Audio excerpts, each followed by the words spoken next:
The legend and lore of the actual 10 Rings is not completely explored in the movie Shang-Chi and the Legend of the 10 Rings, but they do set up in an end credit scene that the lore will be followed up with in future films. But let's go over a quick rundown of the 10 Rings, what they are, and exactly where they come from. The 10 Rings are alien technology from a species called the Makalon. Each one contains the soul of a dead, legendary cosmic warrior. As well, each ring has an AI built into them, thus making them have a level of self-awareness, thus making the rings a combo of a highly advanced technology and also having a supernatural origin.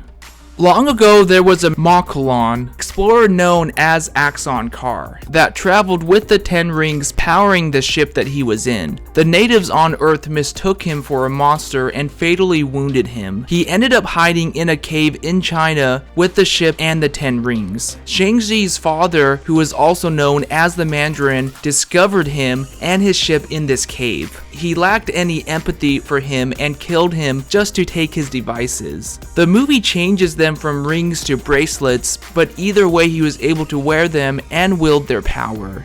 When wearing all the rings, the spirits of them could reach out to him and communicate and thus influence him.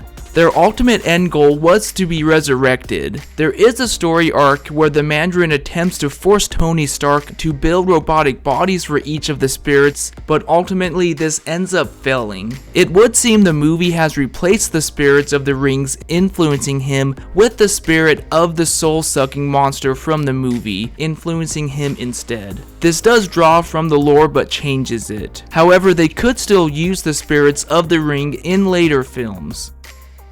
The 10 Rings grant superhuman strength and come with a level of mind control. As well, they block telepathy being used on the person in control of them. The rings can be used to power devices and ships. However, they are less effective on force fields than they are at destroying physical objects. The rings do seem to have the ability to teleport the user when they are being used to power certain devices. They can act as a type of a warp drive or a teleportation device when powering a spaceship.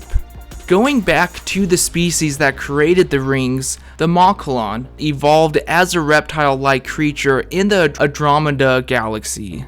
The vast majority of them live on their homeworld as a noble and peaceful species. The ones that choose to leave and explore are the outliers. The abilities of this species range from superhuman strength, stamina, and durability. As well, they have rapid healing, are able to regenerate lost body parts, and have extended lifespans. They have a limited amount of telepathy, and they can fly due to having wings. They can also shapeshift to alter their size, weight, and physical appearance. They were also able to shoot a form of fiery acid from their mouths. Their homeworld is 82% covered with water and is mostly tropical. Their population is about 2.8 billion, and they have formed a global democracy. Their technology is extraordinarily advanced. They have interstellar travel, virtually limitless energy sources, and in general they are completely peaceful and tend to mind their own business. Thus, this is why the human race normally only encounters the black sheeps of the race, the ones that don't fit in and thus have chosen to leave their planet to conquer others. In the end credits scene, Shang-Chi shows that the rings are giving off a beacon.